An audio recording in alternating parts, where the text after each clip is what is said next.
నమస్కారం. శ్రీకర్ న్యూస్ కి స్వాగతం. ముందుగా ముఖ్యాంశాలు. రాజమహేంద్రవరం సుడిగాలి పర్యటన విజయవంతం. బీజేపీ రాష్ట్ర అధ్యక్షులు పివిఎన్ మాధవ్. కేంద్ర ప్రభుత్వం పోస్టల్ శాఖ ద్వారా ప్రవేశపెట్టిన పథకాల నమోదు స్టాల్ ను ప్రారంభించిన మాధవ్.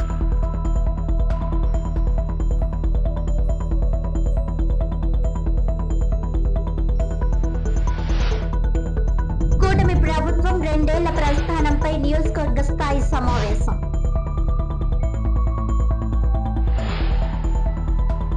సాయి కృష్ణ మృతి ఘటనపై సిబిఐ లేదా సిట్టింగ్ జడ్జితో విచారణ జరపాలి. జక్కంపూడి రాజా.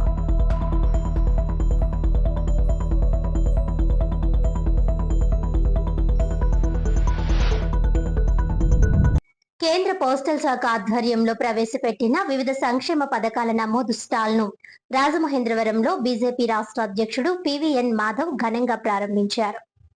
రాజమహేంద్రవరం కోటిగుమ్మం సెంటర్ లో బీజేపీ ఓబీసీ మోర్చా మరియు పోస్టల్ శాఖ సంయుక్త ఆధ్వర్యంలో నిర్వహించిన లబ్ధిదారులకు కేంద్ర ప్రభుత్వ పథకాల రిజిస్ట్రేషన్ కార్యక్రమంలో పాల్గొన్నారు. ఈ సందర్భంగా కేంద్ర ప్రభుత్వ సంక్షేమ పథకాలపై ప్రజలకు అవగాహన కల్పించడంతో పాటు అర్హులైన లబ్ధిదారులకు నమోదు ప్రక్రియ చేపట్టారు. అనంతరం మీడియాతో మాట్లాడిన మాధవ్ పలు అంశాలపై స్పందించారు. ప్రధాని నరేంద్ర మోడీ నాయకత్వంలో పోస్టల్ శాఖ ద్వారా కేవలం 750 రూపాయల చెల్లింపుతో 15 లక్షల ప్రమాద బీమా సౌకర్యం కల్పిస్తున్నట్లు తెలిపారు. ఆంధ్రప్రదేశ్ లో డబుల్ ఇంజిన్ ప్రభుత్వం బుల్లెట్ ట్రైన్ వేగంతో అభివృద్ధి దిశగా ముందుకు సాగుతోందని పేర్కొన్నారు. దేశంలోని ఇతర రాష్ట్రాలతో పోలిస్తే గత 2 ఏళ్ల ఆంధ్రప్రదేశ్ కు 10 లక్షల కోట్ల పెట్టుబడులు వచ్చాయని, ప్రధాని నరేంద్ర మోదీ సహకారం, ముఖ్యమంత్రి ఎన్ చంద్రబాబు నాయుడు ముందు చూపు వల్లే ఈ పెట్టుబడులు సాధ్యమయ్యాయని అన్నారు. పోలవరం ప్రాజెక్ట్ కోసం కేంద్ర ప్రభుత్వం 35,000 కోట్ల రూపాయలు అందించిందని, ఎన్నో ఏళ్లుగా ఎదురు చూస్తున్న విశాఖపట్నం రైల్వే జోన్ ను కూడా ప్రధాని మోదీ సాకారం చేశారని పేర్కొన్నారు. రాష్ట్రంలో కూటమి ప్రభుత్వం 2 ఏళ్లలో చేపట్టిన అభివృద్ధి కార్యక్రమాలను మాజీ ముఖ్యమంత్రి వైఎస్ జగన్మోహన్ రెడ్డి, వైఎస్ షర్మిల పాదయాత్ర చేసి స్వయంగా పరిశీలించాలని మాధవ్ వ్యాఖ్యానించారు. డిఎస్సి పోస్టుల అంశంపై అధికారులు ఇప్పటికే వివరణ ఇచ్చిన తర్వాత కూడా జగన్ రాద్ధాంతం చేయడం సమంజసం కాదని, ఆయన నిరాశ, అసహనంతో మాట్లాడుతున్నారని విమర్శించారు. కూటమి ప్రభుత్వంలో బీజేపీకి ఇప్పటికే ఒక ఎమ్మెల్సీ, ఒక రాజ్యాంగ సభ స్థానాలు లభించాయని గుర్తు చేసిన మాధవ్, భవిష్యత్తులో బీజేపీకి రావాల్సిన నామినేటెడ్ పదవుల విషయంలో కూటమి భాగస్వామ్య పార్టీల మధ్య సర్దుబాటు చేసుకుంటామని తెలిపారు. ఈ కార్యక్రమాల్లో పార్టీ నాయకులు, కార్యకర్తలు, వివిధ రంగాలకు చెందిన ప్రముఖులు, మేధావులు, పోస్టల్ శాఖ అధికారులు మరియు ప్రజలు పెద్ద సంఖ్యలో పాల్గొన్నారు.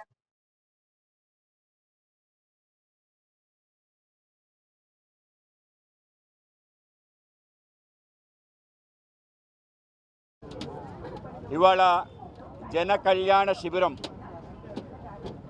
కేంద్రంలో ఎన్డీఏ ప్రభుత్వం 12 సంవత్సరాల పూర్తయిన సందర్భంగా దేశవ్యాప్తంగా జన కళ్యాణ శిబిరాలు పెట్టాలని చెప్పి, ప్రజలందరి యొక్క జీవితాలు అద్భుతంగా ఉండాలని చెప్పి దేశ ప్రధాని నరేంద్ర మోడీ గారు నేను ప్రధాన సేవకుడిగా ఉంటానని చెప్పి పార్లమెంట్లో ప్రమాణం స్వీకారం చేసిన తర్వాత రోజు ఆయన ప్రకటించడం జరిగింది. ఏ పరిస్థితుల్లో అయితే పుట్టి పెరిగానో నా దేశ ప్రజలు ఆ పరిస్థితులు అనుభవించకూడదని చెప్పి, ఏ పేదరికం, ఏ దారిద్ర్యాన్ని ఆయన ప్రత్యక్షంగా చూడటం జరిగిందో, తన తోటి వాళ్ళు ఏ ఇబ్బందులైతే పడ్డాడో, ఏ కడగండ్లైతే ఆయన అనుభవించాడో వాటిని ఎవరూ అనుభవించకూడదు, నా తోటి ప్రజలెవరూ అనుభవించకూడదని చెప్పి ఒక ఆలోచనతో, ఒక సంకల్పంతో జన కళ్యాణ యోజనల పేరు మీదట అనేక రకాల పథకాలను ఆయన ప్రవేశపెట్టడం జరిగింది. సుమారు 160 పైగా పథకాలు ప్రవేశపెట్టాడు. ఇవన్నీ కూడా పేద ప్రజల్ని, అంటే చిట్ట చివరి వ్యక్తి ఎవరైతే ఉన్నారో అంత్యోదయ ఆలోచనతో ప్రవేశపెట్టడం జరిగింది. ఆ విధంగా దాన్ని డెలివరీ చేయడానికి ఎవరు చేయాలని ఆలోచన చేస్తే ఈ యొక్క పథకాల్లో చేర్చే పని బ్యాంకింగ్ వ్యవస్థకి అప్పచెప్పడం జరిగింది. బ్యాంకులు ఏవైతే ఉన్నాయో బ్యాంకుల ద్వారా చేరాలి, అతి సులభంగా, అతి సరళంగా చేరాలని ఒక వ్యవస్థ నిర్మాణం చేస్తారు. దాని తర్వాత దేశవ్యాప్తంగా ప్రతి గ్రామానికి అందుబాటులో ఉండి సుమారు 150 సంవత్సరాల నుంచి ప్రజలకు సేవ చేస్తున్న పోస్టల్ డిపార్ట్మెంట్ ఆధ్వర్యంలో పెద్ద ఎత్తున ఈ యొక్క కార్యక్రమాన్ని చేయాలి అని చెప్పి తంతి తపాలా శాఖ ఏదైతే ఉందో దానికి పునర్జీవనం కలిగిస్తూ ఇండియన్ పోస్టల్ పేమెంట్ బ్యాంక్ అనే ఒక బ్యాంకింగ్ వ్యవస్థను కూడా నిర్మాణం చేయటం, ప్రజలు వాళ్ళ యొక్క డబ్బులు అక్కడ జమ చేసుకునే పద్ధతి ఏదైతుందో తిరిగి దాన్ని స్వీకరించడం, ఆ విధంగా పొదుపు అనేది ఏదైతుందో మన ప్రతి ఇంట్లో అది అనివార్యంగా చేయాల్సిన అంశంగా తీసుకురావడం జరిగింది.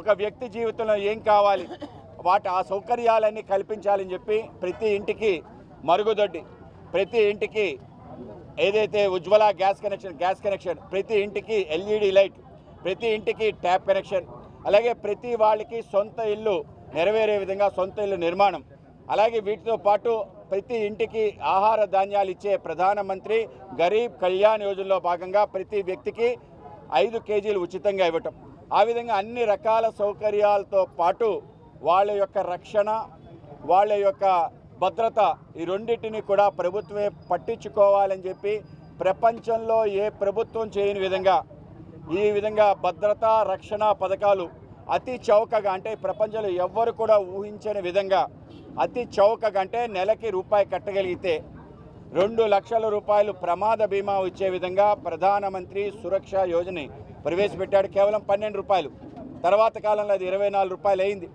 కేవలం 24 రూపాయలు మీరు సంవత్సరానికి కడితే, అంటే నెలకి 2 రూపాయలు కడితే మీ అందరి తలకాయల మీద 2 లక్షల ప్రమాద బీమా. మనకి ఇచ్చేసినటువంటి పత్రికా సోదరులకి, పత్రికా మిత్రులందరికీ కూడా హృదయపూర్వక ధన్యవాదాలు. ఈ కార్యక్రమం యొక్క ముఖ్య ఉద్దేశం భారతీయ జనతా పార్టీ 2014 అధికారంలోకి వచ్చాక నరేంద్ర మోడీ గారు తీసుకున్నటువంటి నిర్ణయాలు, ఎటువంటి నిర్ణయాలు తీశారనేది జగమెరిగిన సత్యం. ఆయన తీసుకున్నటువంటి నిర్ణయాల వల్ల ఈరోజు భారతదేశం ఎంత సుభిక్షంగా ఉందనే విషయం కూడా ప్రతి ఒక్కరికి తెలిసిన విషయం. దాంట్లో భాగమే 12 సంవత్సరాల పాలన పూర్తి చేసిన సందర్భంగా ఈ భారత ప్రజలకి, ఈ భారతదేశంలో ఉన్నటువంటి 140 కోట్ల మందికి ఈ భారతదేశంలో ఏర్పడినటువంటి భారతీయ జనతా పార్టీ ఆధ్వర్యంలో ఎటువంటి సంక్షేమం అందింది, ఎటువంటి కార్యక్రమాలు జరిగాయనే ఉద్దేశంతో ఈరోజు 21 రోజులు ఈ కార్యక్రమానికి శ్రీకారం చుట్టడం జరిగింది.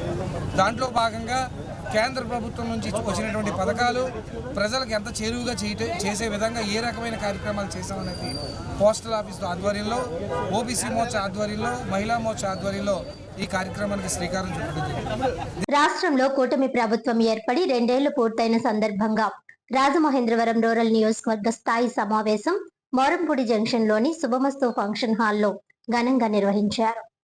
గురువారం మోరంపూడి జంక్షన్ లోని శుభమస్తు ఫంక్షన్ హాల్లో ఘనంగా నిర్వహించారు. ఈ సమావేశానికి Rajamahendravaram rural MLA TDP polit bureau సభ్యుడు గోరంట్ల బుచ్చయ్య చౌదరి అధ్యక్షత వహించగా బీజేపీ రాష్ట్ర అధ్యక్షుడు పివిఎన్ మాధవ్ ముఖ్య అతిథిగా పాల్గొన్నారు. ఈ సందర్భంగా ఎమ్మెల్యే గోరంట్ల బుచ్చయ్య చౌదరి మాట్లాడుతూ గత 5 ఏళ్ల విధ్వంసకర పాలన వల్ల వెనుకబడిన రాష్ట్రాన్ని కూటమి ప్రభుత్వం తిరిగి అభివృద్ధి బాటలో నడిపిస్తోందని అన్నారు. ప్రధానమంత్రి నరేంద్ర మోదీ సహకారంతో ముఖ్యమంత్రి నారా చంద్రబాబు నాయుడు, ఉప ముఖ్యమంత్రి పవన్ కళ్యాణ్, మంత్రి నారా లోకేష్ రాష్ట్ర అభివృద్ధి, ప్రజా సంక్షేమం కోసం అహర్నిశలు కృషి చేస్తున్నారని పేర్కొన్నారు. అమరావతి రాజధాని నిర్మాణం, పోలవరం ప్రాజెక్ట్ పనులు శరవేగంగా సాగుతున్నాయని తెలిపారు. ఎన్నికల సమయంలో ఇచ్చిన సూపర్ 6 హామీల అమలుతో పాటు ప్రజలకు మేలు చేసే అనేక సంక్షేమ కార్యక్రమాలను ప్రభుత్వం అమలు చేస్తోందని అన్నారు.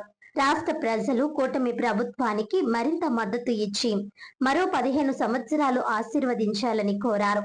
ఈ సమావేశంలో డాక్టర్ రవిరామ్ కిరణ్ గోరంట్ల, వాసిరెడ్డి రాంబాబు, ఎర్ర వేణుగోపాల్ రాయుడు, మార్ని వాసుదేవ్, మత్సెట్టి ప్రసాద్, మజ్జి పద్మ, వెలుగుబంటి ప్రసాద్, వెలుగుబంటి నాని, గంగిన హనుమంతరావు, నున్న కృష్ణ, కురుకూరి కిషోర్, గంగిన నాని, తలారి మూర్తి, ఎడ్ల మహేష్, షేక్ అమీనా, ఆనాపు యేసు, కొయ్యాన కుమారి, పిల్లా తనూజ, బొప్పన శ్రీనివాస్, పండూరి అప్పారావు, యామన నారాయణ గౌడ్ తదితర కూటమి నాయకులు, కార్యకర్తలు పాల్గొన్నారు.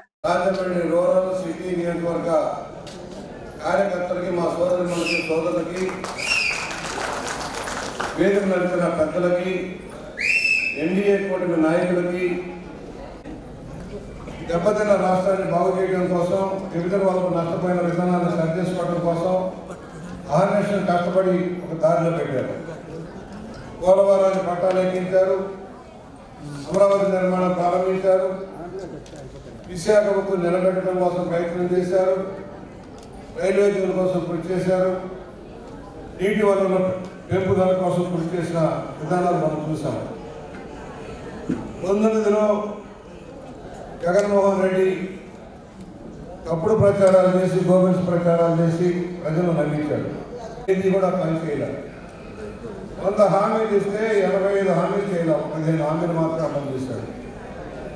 చిన్న ఎగ్జాంపుల్, నేను మళ్ళా సంపూర్ణ మద్యపాన నిషేధం పెడితేనే అధికారంలోకి వస్తానని చెప్పిన పెద్ద మనిషి సంపూర్ణ మద్యపాన నిషేధం పెట్టాడా?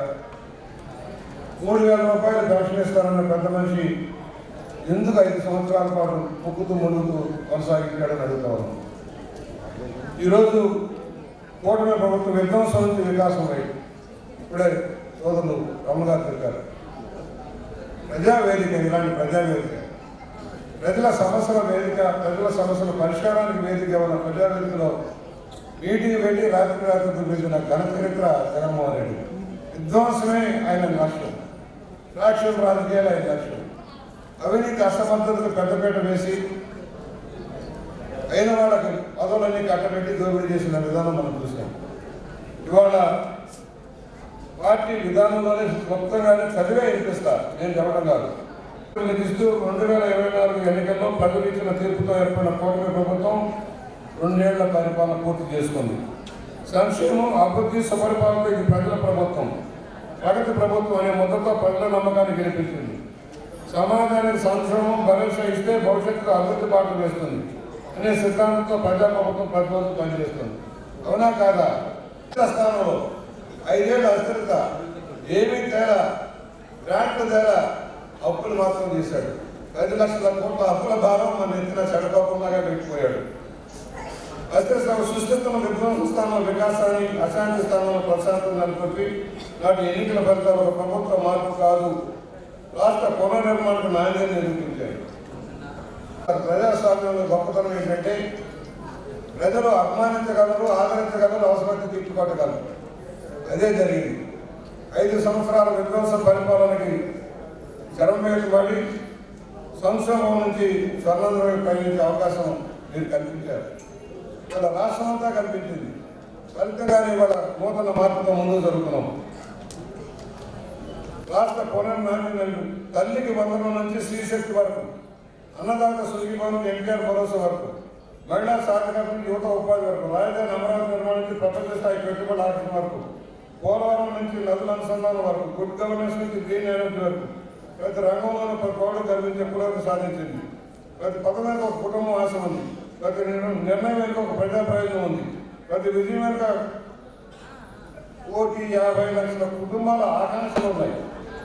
ప్రతిభావం ఉంది, తీర్చాల్సిన బాధ్యత ప్రభుత్వాలు ఉంటుంది. ఆ విధమైన లక్ష్యంతో ముందుకు సాగుతున్నారు చంద్రబాబు నాయుడు గారు, పవన్ కళ్యాణ్ గారు, లోకేష్ గారు, మోడీ గారు సహకారంతో. ఇవాళ 2 సంవత్సరాలు పెద్ద సమయం కాదు.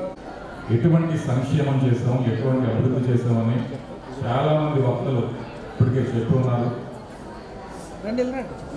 సమాజంలో ప్రతి వర్గానికి, మహిళలకి బస్సు కానివ్వండి, దీపం కింద గ్యాస్ సిలిండర్ కానివ్వండి, తల్లికి వందనం కానివ్వండి, అనేక పథకాలు మహిళలకు అందిస్తాం. రైతులకి అన్నదాత సుఖీభవ, సిఎంఆర్లో కొనుగోలు చేసిన ధాన్యానికి 24 గంటలు లోపు మన వారికి డబ్బు ఇవ్వడం, అనేక కార్యక్రమాలు రైతులకి చేపడుతున్నాం. యువతకి 20 లక్షలు ఉద్యోగాలు కల్పించడం కానివ్వండి, కల్పించలేకపోతే వారికి నిరుద్యోగ వృత్తిస్తామని చెప్పాం.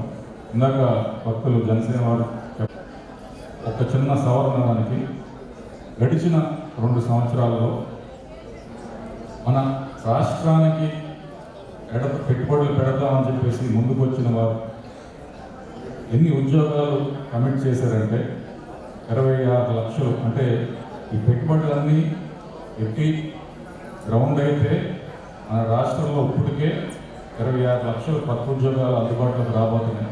కానీ దానికి గ్రౌండ్ అవ్వడానికి 1 సంవత్సరం 2 సంవత్సరాలు పడుతుంది. ఇదంతా ఎట్లా సాధ్యం అవుతుంది మీరు ఒకసారి గమనించినట్లయితే, అంటే గడిచిన ప్రభుత్వం 2019 నుంచి 24 వరకు మేము అద్భుతమైన సంక్షేమం చేసేసాము, బట్టలు నొక్కేసాము అని చెప్పుకుంటున్నారు. ఇప్పుడు మనం కూడా ఈ రోజున గడిచిన 2 సంవత్సరాల్లో ఎన్నడూ లేని, అంటే దేశంలో లేని విధంగా పెన్షన్లు ఇస్తున్నామంటున్నాం, అనేక సంక్షేమ పథకాలు చెప్తున్నాం. రాష్ట్రంలో శాంతి భద్రతలు పూర్తిగా దెబ్బతిన్నాయని కూటమి ప్రభుత్వం ఆటవిక పాలన సాగిస్తోందని, విజయవాడకు చెందిన గాదె సాయి కృష్ణ మృతిపై సిబిఐ లేదా సిట్టింగ్ జడ్జితో విచారణ జరిపించాలని వైఎస్ఆర్ కాంగ్రెస్ పార్టీ యువజన విభాగం రాష్ట్ర అధ్యక్షుడు, మాజీ ఎమ్మెల్యే జక్కంపూడి రాజా డిమాండ్ చేశారు. రాజమహేంద్రవరంలోని ప్రకాష్ నగర్ లో ఏర్పాటు చేసిన మీడియా సమావేశంలో మాట్లాడిన రాజా, సాయి కృష్ణను పోలీసులు అదుపులోకి తీసుకున్న తర్వాత ఆయన ఆచూకీపై స్పష్టత లేకపోవడం తీవ్ర ఆందోళన కలిగిస్తోందన్నారు. హైకోర్టు ఆదేశాల మేరకు సాయి కృష్ణను కోర్టు ముందు హాజరుపరచలేకపోవడం అనుమానాలకు తావిస్తోందని వ్యాఖ్యానించారు. పోలీసులు రాజకీయ ప్రభావంతో వ్యవహరిస్తున్నారని, రాష్ట్రంలోని పోలీస్ స్టేషన్లు అధికార పార్టీ కార్యాలయాలుగా మారిపోయాయని ఆయన ఆరోపించారు. సాయి కృష్ణ తల్లి విజయలక్ష్మి ఎదుర్కొంటున్న పరిస్థితులు హృదయ విదారకమని పేర్కొన్నారు. ఉప ముఖ్యమంత్రి పవన్ కళ్యాణ్ ఈ ఘటనపై స్పందించాలని, లేకపోతే కాపు సమాజానికి సమాధానం చెప్పాల్సి ఉంటుందని రాజా హెచ్చరించారు. కాపు సామాజిక వర్గంపై వేధింపులు పెరుగుతున్నాయని, ప్రభుత్వం ఇచ్చిన హామీల అమలును కోరిన వారిపై కేసులు నమోదు చేస్తున్నారని విమర్శించారు. సాయి కృష్ణ మృతి ఘటనలో సిఐ నుంచి ఉన్నతాధికారుల వరకు బాధ్యులైన వారందరిపై చర్యలు తీసుకోవాలని, డీజీపీ స్థాయి వరకు బాధ్యత నిర్ధారించాలని ఆయన డిమాండ్ చేశారు. ఈ అంశంపై ప్రభుత్వం తక్షణ చర్యలు తీసుకోకపోతే రాష్ట్ర వ్యాప్తంగా కాపు సమాజం నుంచి తీవ్ర వ్యతిరేకత ఎదుర్కోవాల్సి వస్తుందని జక్కంపూడి రాజా హెచ్చరించారు. చట్టాలను చుట్టాలుగా తీసుకుని ఏది చేసినా పర్లేదు, మనం లోకేష్ ఉన్నాడు చూసుకుంటాడు, అతను చెప్పినటువంటి మాటలని అనుసరిస్తూనే కదా మనం ప్రవర్తించేది, మన ఉద్యోగ ధర్మాన్ని పాటించేది అని అనుకుంటున్నారు. ఇది ఎంతవరకు సమంజసమని అడుగుతా ఉన్నా. అదే విజయవాడ నగరంలో వంగవీటి మోహన్ రంగా గారిని పొట్టన పెట్టుకున్నారు. పేదవాడి కోసం ఇంటి పట్టాలు ఇవ్వండి అని చెప్పని అడిగితే నడి రోడ్డు మీద అత్యంత ఘోరంగా నరికి చంపినటువంటి పరిస్థితి. ముద్రగడ పద్మనాభం గారు ఎన్నికల్లో ఇచ్చినటువంటి హామీల్ని నెరవేర్చండి అని అడిగితే ఇంట్లో ఆడవాళ్ళని అమ్మ ఆలయ బూతులు తిట్టి పచ్చిగా మాట్లాడి జుట్టు పట్టుకుని రోడ్ల మీదకి ఈడ్చుకుని వెళ్ళినటువంటి పరిస్థితి. మొన్నటి రోజు అంబటి రాంబాబు గారి ఇంటి మీదకి వెళ్ళి ఇంటికి నిప్పంటించి కారులు తగలబెట్టి తిరిగి ఆయన మీద కేసులు పెట్టి 4 రోజుల పాటు రాజమండ్రి సెంట్రల్ జైల్లో ఆయన వయసును కూడా చూడకుండా హింసించినటువంటి కార్యక్రమం చేశారు. ఇట్లా చెప్పుకుంటూ వెళ్తే ఒక స్థాయిలో ఉండేటటువంటి కాపు సామాజిక వర్గం నాయకుల దగ్గర నుంచి మొదలుపెట్టి అతి సామాన్యుల వరకు మొన్నటి రోజు నెల్లూరు జిల్లాలో కందుకూరు నియోజకవర్గంలో జరిగినటువంటి సంఘటన చూసాం. కారుతో డైరెక్ట్గా వెళ్ళి అతన్ని గుద్దేసి చంపి ఆ కేసును తారుమారులు చేసే ప్రయత్నం. మట్లూరు గ్రామంలో చూసాం, జనసేన పార్టీ నాయకుల్ని రోడ్లమ్మడి పెట్టి కొట్టుకుంటూ తీసుకెళ్ళినటువంటి కార్యక్రమం. 1 కాదు 2 కాదు, అనేక అంశాలు ఉన్నాయి. చంద్రబాబు గారి హయాంలో కాపుల్ని ఏ రకంగా ఇబ్బందులకు గురి చేశారన్నటువంటి, ఈవేళ ఆఖరికి డైరెక్ట్గా చంపేసేటటువంటి కార్యక్రమం పోలీస్ వ్యవస్థను అడ్డు పెట్టుకుని ఈ ప్రభుత్వం చేస్తూ ఉందంటే దానికి ధైర్యం ఏంటంటే పవన్ కళ్యాణ్ గారు. పవన్ కళ్యాణ్ గారు ముఖ్యమంత్రి అవ్వాలి, కాపులకి అధికార పీఠం రావాలి, జనసేన పార్టీ అధికారంలోకి రావాలి అని చెప్పి ఆస్తులు అమ్ముకుని ఇంట్లో బంగారాలు తాకట్టు పెట్టి అప్పులు చేసి వడ్డీలు కడుతూ కూడా జనసేన పార్టీకి జెండాలు కట్టి బ్యానర్లు మోసినటువంటి కార్యకర్తలు పవన్ కళ్యాణ్ గారు ముఖ్యమంత్రి అవ్వాలి అని అంటే నేను కాదు ముఖ్యమంత్రి అవ్వాల్సింది, చంద్రబాబు గారే వచ్చే 15 నుంచి 20 సంవత్సరాలు ఆయనే ముఖ్యమంత్రిగా ఉండాలి, ఆయనేమో విడతలుగా రాష్ట్రంలో ఉన్నటువంటి కాపుల్ని అనగదొక్కుతూ కేసులు పెట్టి చంపేసేటటువంటి ధైర్యం కూడా ఆయన చేస్తాడు, ఆయన పల్లకినేమో నేను మోస్తానంటాడు పవన్ కళ్యాణ్ గారు. ఇది ఎక్కడ న్యాయం అని చెప్పని అడుగుతాం. ఎప్పటికైనా ఈ ప్రభుత్వం సిబిఐ ఎంక్వైరీ చేయాలి ఈ కేసు మీద.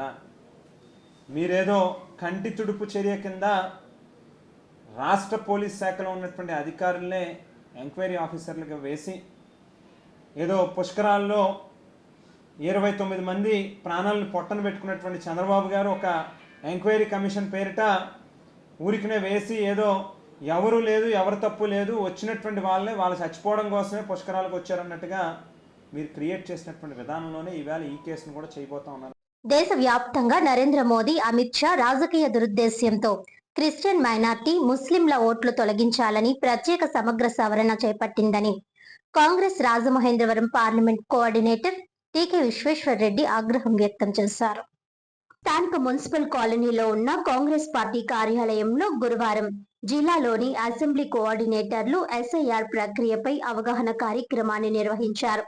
అనంతరం జరిగిన మీడియా సమావేశంలో టీకే మాట్లాడుతూ ఏఐసిసి అధ్యక్షుడు మల్లికార్జున ఖర్గే, కాంగ్రెస్ లోక్సభ పక్ష నేత రాహుల్ గాంధీ పిలుపు మేరకు ఎస్ఐఆర్ ప్రక్రియ నిర్వహణలో అర్హులైన ఓటర్ల ఓట్లు తొలగించకుండా అప్రమత్తంగా వ్యవహరించే కార్యక్రమాన్ని చేపట్టామని అన్నారు. దీనికి సంబంధించిన మెటీరియల్ను కూడా అందించామని, ప్రజలు ఎటువంటి ఇబ్బందినైనా వారి దృష్టికి తేవాలని సూచించారు. సెప్టెంబర్ 22న ఓటర్ల తుది జాబితా విడుదలవుతుందని, అప్పటి వరకు జరిగే ప్రక్రియపై ప్రజలకు కాంగ్రెస్ పార్టీ తరపున నియమించిన కోఆర్డినేటర్లు, బిఎల్ఏలు సహకరించాలని సూచించారు. ఓటర్ల జాబితా, బిఎల్ఓల నెంబర్లు, చిరునామాలు కూడా కోఆర్డినేటర్లకు అందిస్తున్నామని అన్నారు.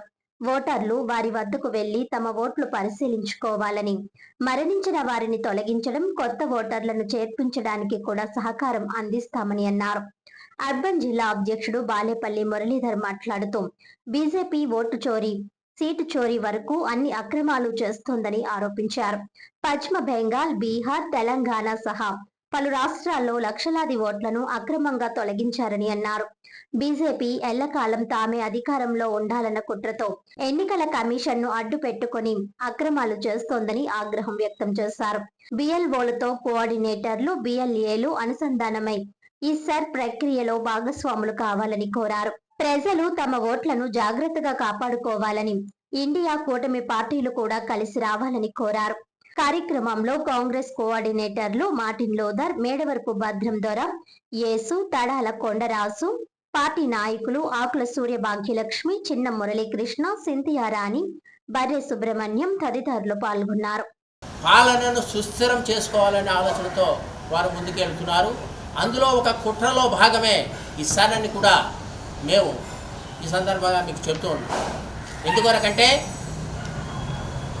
ఆల్రెడీ బెంగాల్లో 97 లక్షల వరకు ఓట్లను ఈ సర్ పేరుతో తొలగించడం జరిగింది.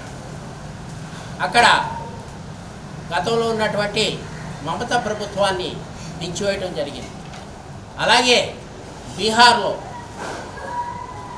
సుమారుగా 59 లక్షలు, అలాగే ఆఖరికి తెలంగాణలో నిన్న కూడా ఉన్నటువంటి తెలంగాణలో కూడా సుమారుగా 49 లక్షలు, అలాగే తెలంగాణలో 50 లక్షల పైబడి, ఇలాగా వీరందరూ కూడా ఓట్లను తొలగిస్తూ ఉన్నారు. యూపీలో అయితే సుమారు 2 కోట్ల చెల్లి వారు తొలగించడం జరిగింది. దీనికి ముఖ్య కారణం ఏంటంటే ఈ బీజేపీ ప్రభుత్వం వారి యొక్క మతతత్వ ఆలోచనతో ఈ దేశంలో ఉన్నటువంటి ముస్లింలు, అలాగే క్రైస్తవ మైనార్టీలను అధికారానికి, రాజకీయానికి దూరం చేయాలనే ఆలోచనతో వారు ముందుకెళ్తూ ఉన్నారు. కూడా కోరేది ఏంటంటే మీరు దయించి మా అసెంబ్లీ కోఆర్డినేటర్ దగ్గరికి వెళ్ళండి. వాళ్ళ మీ పేరు ఉందో లేదో ఏంటని పరిస్థితి అన్నీ కూడా ఎక్స్ప్లెయిన్ చేసి చెప్తారు. ఎందుకంటే మీరు ఎంఆర్ఓ దగ్గరికి వెళ్తే వాళ్ళు చెప్పడు, రేపో ఎల్లుండి అవతల రండి అంటాడు. అలాగే లేకపోతే కలెక్టర్ ఆఫీస్కి వెళ్తే మీతో ఎవరు మాట్లాడరు. అందు గురించి ఏంటంటే మా అసెంబ్లీ కోఆర్డినేటర్ దగ్గరికి వస్తే పబ్లిక్ వాళ్ళు చూసి వాళ్ళ పేరు ఉందా లేదా ఏంటి అన్నీ కూడా డీటెయిల్గా ఈ ఓటర్ లిస్ట్ ప్రకారం మా అసెంబ్లీ కోఆర్డినేటర్స్ చెప్పడం జరుగుతుంది. అంటే నరేంద్ర మోడీ గారు, అమిత్ షా గారు ఒక కుటిలమైన రాజకీయ దురుద్దేశంతో మరి 20 ఏళ్ళ తర్వాత 24 ఏళ్ళ తర్వాత ఇప్పుడు ఈ ఎస్ఐఆర్ అనేది పెట్టారు. ఏంటంటే వాళ్ళ గ్యారంటీకి తెలుసు క్రిస్టియన్ మైనారిటీ ఓట్లు పడవు, ముస్లిం ఓట్లు పడవు.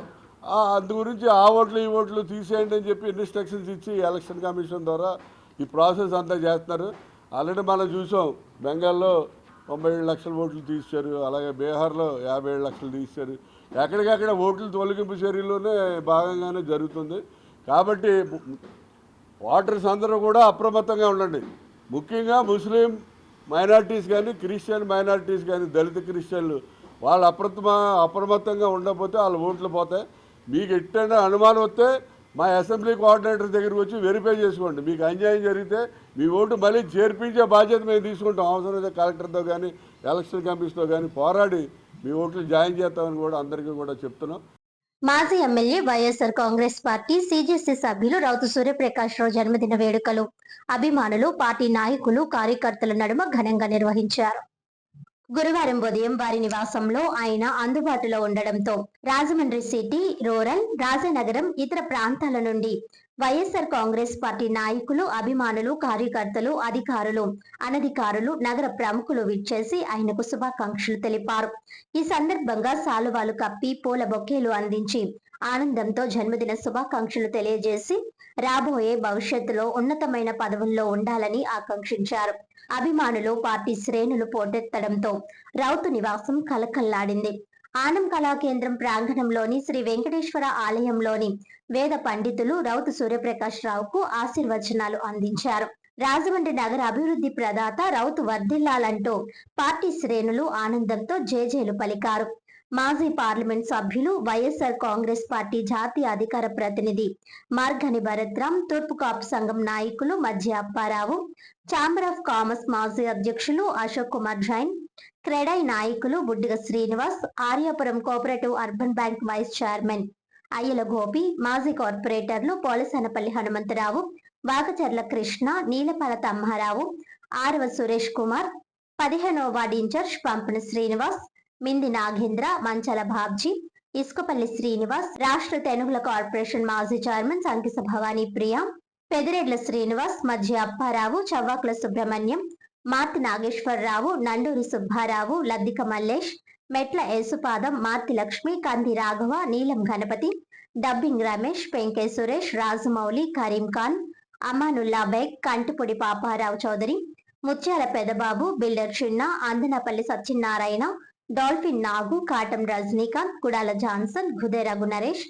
ఉల్లం రవి, కుక్క తాతబ్బాయి, బిఎస్ఎన్ఎల్ సాయిబాబా, అజ్జవరపు శ్రీనివాస్, మార్గాని బుజ్జి, నర్వ గోపాలకృష్ణ, గేడి అన్నపూర్ణరాజు, ఆర్ఏ చిన్ని, పతివడ రమేష్, జామశెట్టి గాంధీ, వైవి ఉదయ్ భాస్కర్, రొక్కం త్రీనాథ్, పోలాకి పరమేష్, గాడాల శ్రీనివాస్, గుణపతి శివ, దేశనేడు బలరామనాయుడు, అడప అనిల్, కొరమిల్లి స్వరూప్, సునీల్, బూడిద శరత్ కుమార్, నందం కుమార్ రాజా, లక్కోజు వీరభద్రరావు, అనుపోజు వెంకటరమణ, లక్కోజు ఓంకార్, వైవి రంగనాయకులు, రాయపటి గోపాలకృష్ణ, కట్టా వెంకటేష్, వివి కృష్ణారావు, గౌరీష్ బాబు, గుడాల ప్రసాద్, గుడాల ఆదిలక్ష్మి, దుర్వాసుల సత్యనారాయణ, వట్టికుటి కృష్ణవేణి తదితరులు రౌతును కలిసి శుభాకాంక్షలు తెలియజేశారు.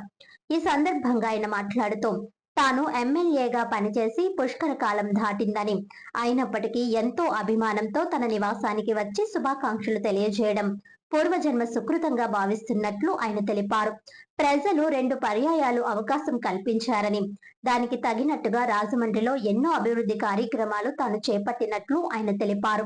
ఇప్పటికీ ఆ అభిమానంతోనే తాను ఎక్కడికి వెళ్లినా ప్రజలు ఆప్యాయంగా పలకరిస్తారని రౌతు ఆనందాన్ని వ్యక్తం చేశారు. తన నివాసానికి వచ్చి ప్రేమతో కృతజ్ఞతలు తెలిపిన ప్రతి ఒక్కరికి ఆయన కృతజ్ఞతలు తెలిపారు. తాను బ్రతికున్నంత వరకు ప్రజాసేవలోనే ఉంటానని ఈ సందర్భంగా ఆయన తెలిపారు.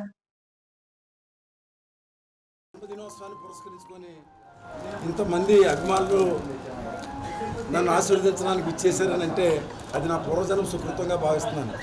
రాజకీయాల్లో ఉన్న వాళ్ళకి రోల్ మోడల్ ఏంటంటే పదవి లేకపోయినా అభిమానించే వాళ్ళని సంపాదించుకున్నామంటే అది జీవితంలో ధన్యం అవుతుంది. ఇవాళ పదవుంటే గొప్ప వాళ్ళు కాదు, పదవి రావడం అనేది ఇస్తుంది భగవంతుడు, కానీ దాన్ని సార్థకతం చేసుకోవడం అనేది మన చేతుల్లో ఉంది. అలాంటిది ఇవాళ నా పదవి అయిపోయి ఎప్పుడో పుష్కరకాలం అయిపోయింది, కానీ ఇంతమంది మీ పనులన్నీ పోగొట్టుకొని నన్ను ఆశీర్వదించాలి, రౌతు గారిని ఆశీర్వదించి ఇదిగో నీ వెనకాల మేమంతా ఉన్నాం, నువ్వు ధైర్యంగా ఉండని చెప్పడానికి ఇచ్చేసిన ప్రతి అభిమాని, ప్రతి స్నేహితుడు, సన్నిహితులందరికీ కూడా భగవంతుడు నాకు ఇచ్చిన గొప్ప ఆస్తిగా నేను భావిస్తూ మీరు ఇచ్చినటువంటి బలాన్ని నేను ఎప్పుడూ మర్చిపోను. నా ఆఖరి శ్వాస ఉన్నంత వరకు కూడా మీ అందరికీ సేవ చేసేటువంటి భాగ్యాన్ని ఇమ్మని చెప్పి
మాజీ ఎంపీ మార్గాని భరత్రామ్ను ఉద్దేశించి సిటీ ఎమ్మెల్యే ఆదిరెడ్డి శ్రీనివాస్ మాట్లాడుతున్న తీరు పదజాలం అత్యంత అభ్యంతరకరంగా ఉందని వైసీపీ రాష్ట్ర కార్యదర్శి మాజీ కార్పొరేటర్ నూజివీడు నియోజకవర్గ పరిశీలకుడు వాసంశెట్టి గంగాధర్రావు ఖండించారు.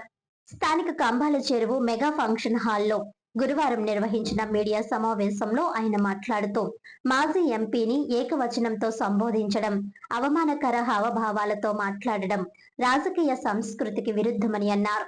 రాజమహేంద్రవరం నగరంలో ఇలాంటి రాజకీయ వాతావరణాన్ని గతంలో ఎప్పుడూ చూడలేదని పేర్కొన్నారు.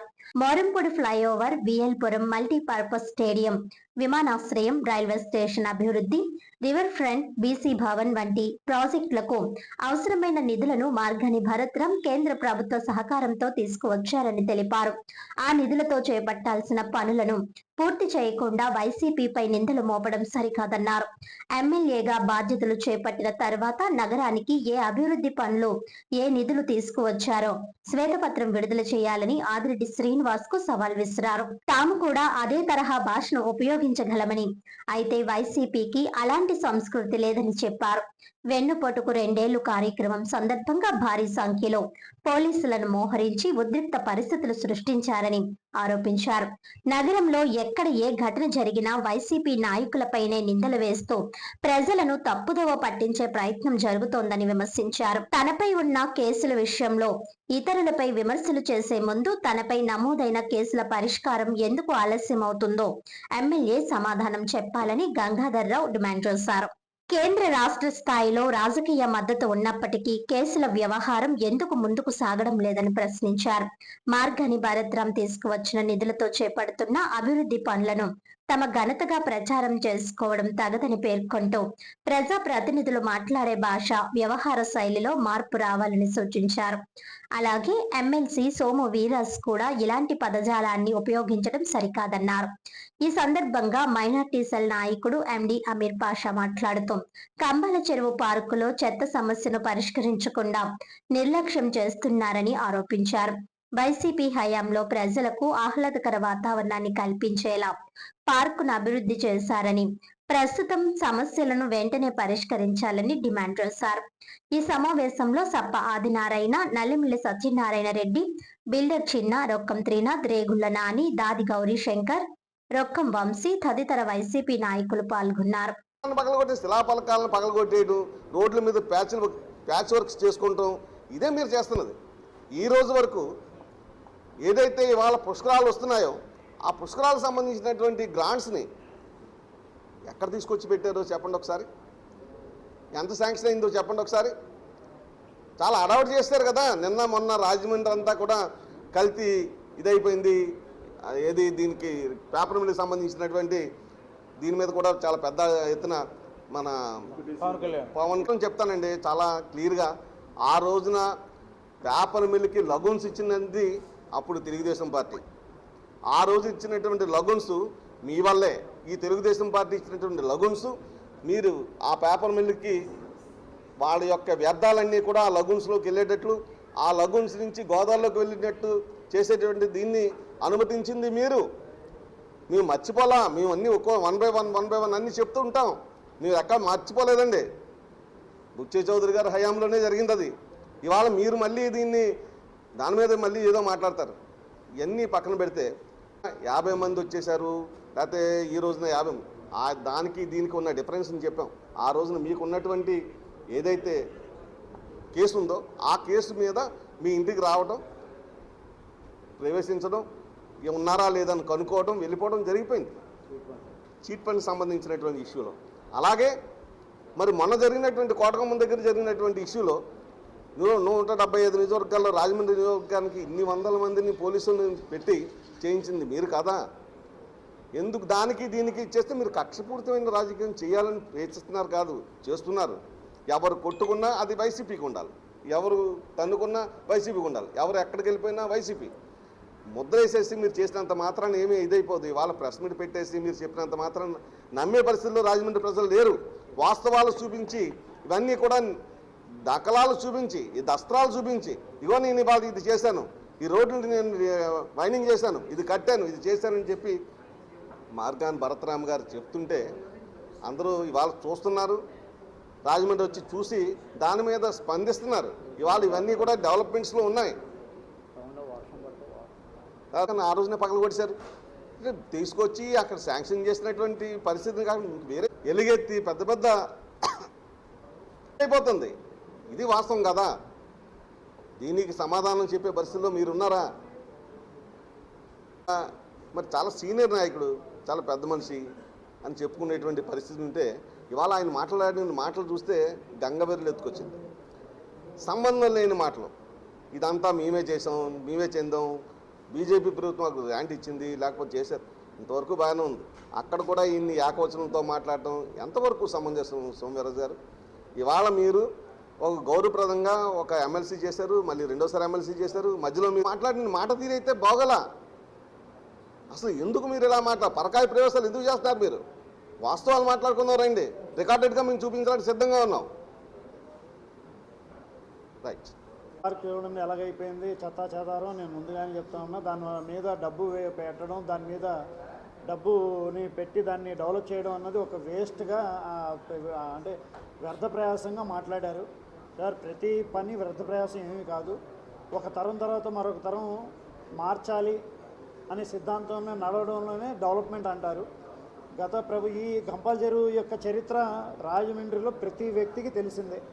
అక్కడ వర్షం నీళ్లు ఆగిపోతాయి, లేకపోతే నీరు వస్తే అది పొంగిపోద్ది, దాంట్లో చెత్త చెదారం ఉండిపోతుంది. ఏమంటున్నారంటే 2 సంవత్సరాల నుండి అది లాక్ అయిపోయింది, మళ్ళీ దాంట్లో చెత్త వ్యర్థ పదార్థాలు వచ్చేసరి వాళ్ళ టెక్నాలజీ డెవలప్ అయిపోయింది. ప్రభుత్వం మీది అప్పుడు జరిగింది, అది అలా ఉండిపోయిందని చెప్పి మేము ఇలా వదిలేస్తాం అనడానికి అది ఒక ప్రభుత్వం యొక్క చేతకానితనాన్ని ప్రదర్శించినట్టుగా తప్ప దీనికి ఏదో ఆల్టర్నేట్ చేయాలి అనే విధానంలో మాత్రం ఆలోచన లేదని మాకు అది మాత్రం ఖచ్చితంగా అనిపిస్తుంది. మీరే అన్నారు, నాకు ఎవరో చెప్పారు, అటు వెళ్తూ నేను చూశాను, దాని నిండా చెత్త ఉందని. మరి చూసిన తర్వాత మీరు ఏం చేశారు? ఇవాళ ఏం చేశారనేది రాజమండ్రి ప్రజలు మిమ్మల్ని ప్రశ్నిస్తున్నారు. ఒక మా హోదాలో ఉండి మున్సిపాలిటీ మరియు ప్రభుత్వం మీ అధికారంలో ఉంది. ఇవాళ టెక్నాలజీ ఉంది. మీరు ఒక ఫోన్ చేసి ఏమైనా ఇలాగా చెత్త ఉండిపోయింది, మీరు దాన్ని వెంటనే తీయండి, మళ్ళీ అక్కడ ఒక సిస్టమ్ ఏదైనా పెట్టి దాన్ని చేయగలిగి. రాజమండ్రి ఇందిరా సత్యానగర్ లో ఆక్రమణల పేరుతో పేదల ఇళ్లు తొలగించి వారిని కుటుంబాలతో సహా రోడ్డున పడేశారని Congress party Rajamahendravaram parliament coordinator TK Vishweshwar Reddy ఆగ్రహం వ్యక్తం చేశారు. సబ్ కలెక్టరేట్ వద్ద బాధితులతో కలిసి ఆందోళన చేపట్టారు. ఇందిరా సత్యానగర్ పొంత రోడ్డును సర్వే చేయకుండా ఎలా ఇళ్లు తొలగిస్తారని అధికారులను నిలదీశారు. ఆక్రమణలైతే ఆ ఇళ్లకు పన్నులు ఎలా వేశారని, కరెంటు కనెక్షన్, విద్యుత్ సదుపాయం ఎందుకు ఇచ్చారని ధ్వజమెత్తారు. సుమారు 50 సంవత్సరాలుగా అక్కడ నివాసం ఉంటున్న వారికి అకస్మాత్తుగా జేసీబీలతో వచ్చి బలవంతంగా ఇళ్లు తొలగించి రోడ్డున పడేశారని మండిపడ్డారు. అక్కడ 80 అడుగులకు సర్వే చేసి 40 అడుగులు రోడ్డు నిర్మాణం చేసిన మిగిలిన 40 అడుగుల్లో G+1 లేదా 2 ప్రాతిపదికన ఇళ్లు నిర్మాణం చేయాలని డిమాండ్ చేశారు. అక్కడ ఉంటున్న పేదలపై ప్రతాపం చూపించిన అధికారులు పెద్దలను మాత్రం ఎందుకు వదిలేశారని నిలదీశారు. ఒకవైపు వర్షాలు పడుతున్నాయని కట్టుబట్టలతో రోడ్డున పడిన వారి పరిస్థితిని ప్రజాప్రతినిధులు అధికారులు పట్టించుకోకపోవడం దారుణమన్నారు. అనంతరం ఆర్టీఓ శివరాముడిని కలిసి వినతి పత్రం అందజేశారు. ఆయన చాలా సానుకూలంగా స్పందించారని, ఉన్నతాధికారులతో మాట్లాడి న్యాయం చేసేందుకు ప్రయత్నిస్తారని చెప్పారని టీకే అన్నారు. ఇల్లు కూల్చేసిన బాధితులకు, ఇల్లు కూల్చేసిన బాధితులకు, గృహాలని అన్యాయంగా కూల్చేసిన బాధితులకు ప్రభుత్వం వెంటనే స్పందించాలి. ప్రభుత్వం వెంటనే కూల్చేసిన ఇల్లుకి న్యాయం,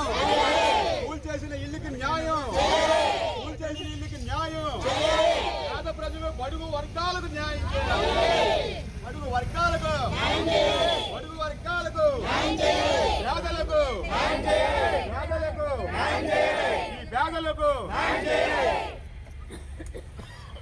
చెప్పండి.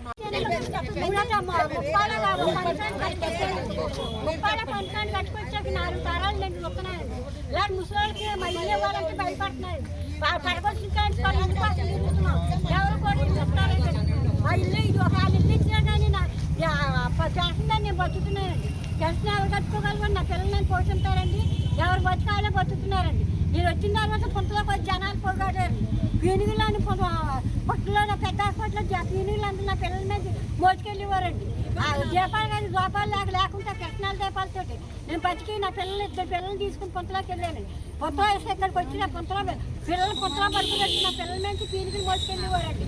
అది అక్కడ నీళ్ళు పడుతుంది పేపర్ నిలకడికి వెళ్ళి నీళ్ళు మోసి తెచ్చుకుంటుందండి. అన్ని కష్టాలు పడి ఎంత బాధలు పడింది ఎంత బాధపడింది అన్నీ రాజా సినిమా హాల్ కట్టక ముందు అక్కడ పొంతలో ఉంటున్నాం. అక్కడ కట్టుకుని ఉన్నవాళ్ళు నేను ఒకనే ఇంకా బతికి ఉన్నాను. నాకు 85 సంవత్సరాలు. మేము అక్కడ 14 ఏళ్ళు పెళ్ళయింది. వాళ్ళకి నాకు 65 ఏళ్ళు. మేము 3 తరాలుగా అక్కడే ఉంటున్నాం. మమ్మల్ని అక్కడ ఉంచినప్పుడు పన్నులు ఎందుకు కట్టించుకున్నారు? కరెంటు బిల్లులు ఎందుకు కట్టించుకున్నారు? మమ్మల్ని అక్కడ ఎందుకు ఉంచారు ఇంతకాలం? పేదల్ని డెవలప్మెంట్ చేయడం కోసం మమ్మల్ని వాడుకున్నారు. ఖరీదుగా వాడుకున్నారు పేదల్ని. వాడుకుని వాళ్ళకి గంటేస్తారు ఉండమని. పేదల్ని వాళ్ళు బయటికి గంటేస్తున్నారు. మీరు ఎక్కడికి పోవాలి? మేము మాకు తక్షణమే అక్కడ రోడ్డు కలిసి 80 అడుగుల్లో 40 అడుగులు రోడ్డు తీసుకుని 40 అడుగుల్లో మాకు అక్కడే ఇప్పించాలండి. ఓ దగ్గర 20 ఉందో, ఓ దగ్గర 60 ఉందో, ఓ దగ్గర 80 ఉందండి. 80 ఉన్న దగ్గర 40 తీసుకొని పైన ఒకళ్ళు కింద ఒకరికి కట్టి ఇవ్వాలండి. పైనుంచి ఆర్డర్ వచ్చింది కదండి, ఆ ఆర్డర్ అమలు పరచలేదండి. అది 80 అడుగులు పొంత అంటున్నారండి. 40 అడుగులు 30 అడుగులు అటు 30 అడుగులు ఇటు 30 అడుగులు ఉన్నాయండి రోడ్లు. అలాగే అటు 30 అడుగులు ఇటు 30 అడుగులు వేసుకుంటున్నారు కాబట్టి మేమున్న పొంతలో కూడా 30 అడుగులు రోడ్డు వేసుకుని ఉన్న కాడికి కొంత దాంతో మాకు ఒక గది పట్టన్నా ఇమ్మని మేము 2 సంవత్సరాలు పెట్టి పోరాడామండి. నేను కనీసం 45 రోజులు ధర్నా కూడా చేసామండి. మేము 45 రోజులు ధర్నా చేసినప్పుడు కూడా రాజకీయ నాయకులు ఎవరు మాకు దగ్గరగా వచ్చి మాకు అసలు ఓదార్పునివ్వలేదండి. అయినా నేను కొంచెం బాధపడి 2 సంవత్సరాలు పెట్టి ఉంటున్నాం, ఇలాగ ఎవరో న్యాయం చేయట్లేదు అనేసి నేను సెల్ టవర్ కూడా ఎక్కానండి. ఉదయం 11 గంటలకు ఎక్కి రాత్రి 10:30-11 దాకా సెల్ టవర్ మీదే ఉన్నానండి. అప్పుడు కూడా మేము పట్టాలు ఇచ్చేస్తాం దిగండి అమ్మా అని చెప్పేసి అరసబాబు గారు ఉన్నారండి, అరసకుమార్ గారు అందరూ ఇంకా రాజకీయ నాయకులు చాలా మంది వచ్చారండి. నీకు పట్టాలు ఇచ్చేస్తాం దిగండి అమ్మా అని చెప్పండి. వాళ్ళ మాటలు నమ్మి నేను దిగానండి. తర్వాత ఎవరు కూడా మమ్మల్ని పట్టించుకోలేదండి. ఇంతవరకు కూడా మా జోలికి రాలేదండి. అదిగో ఇదిగో తీసేస్తాం అని అంటే ఎప్పటి నుంచో ఈ 60 సంవత్సరాలు పెట్టి అలాగే బెదిరిస్తున్నారు కదా అనేసి అనుకున్నామండి. కాకపోతే రాత్రి మీద తెల్లారి 5 పోలీసు వాళ్ళని తీసుకుని వచ్చి మమ్మల్ని అడుగు కదలనివ్వకుండా ఇంట్లో వారం రోజుల్లో తీసేస్తామని అంటే ఎప్పుడు ఇలాగే బెదిరిస్తున్నారు కదా తీరులే అని దేమం చొప్పున మేము ఉన్నామండి. 20 సంవత్సరాలు పెట్టి అలాగే అంటున్నారు కదండి. కాకపోతే రాత్రులు వచ్చినట్టుగా వచ్చి పోలీసు వాళ్ళని మమ్మల్ని ఇంట్లోంచి బయట కదలనివ్వకుండా సామానం కూడా తీసుకొనియకుండా మొత్తం ఇల్లులు కూల్చేస్తే మేము ఎక్కడికి పోవండి? నాకు వెనక ముందు ఎవరో లేరండి. ఒక కూతురు పెళ్లి అయిపోయింది. నాకు 4,000 పెన్షన్ వస్తుంది. మేము ఎలా బతకాలి చెప్పండి? వార్తలను ముఖ్యాంశాలు మరోసారి. రాజమహేంద్రవరం సుడిగాలి పర్యటన విజయవంతం. బీజేపీ రాష్ట్ర అధ్యక్షులు పివిఎన్ మాధవ్. కేంద్ర ప్రభుత్వం పోస్టల్ శాఖ ద్వారా ప్రవేశపెట్టిన పథకాల నమోదు స్టాల్ ను ప్రారంభించిన మాధవ్.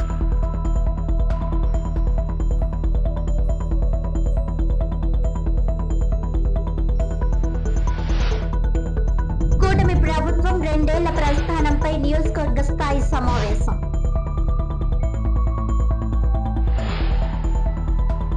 సాయి కృష్ణ మృతి ఘటనపై సిబిఐ లేదా సిట్టింగ్ జడ్జితో విచారణ జరపాలి. జక్కంపూడి రాజా.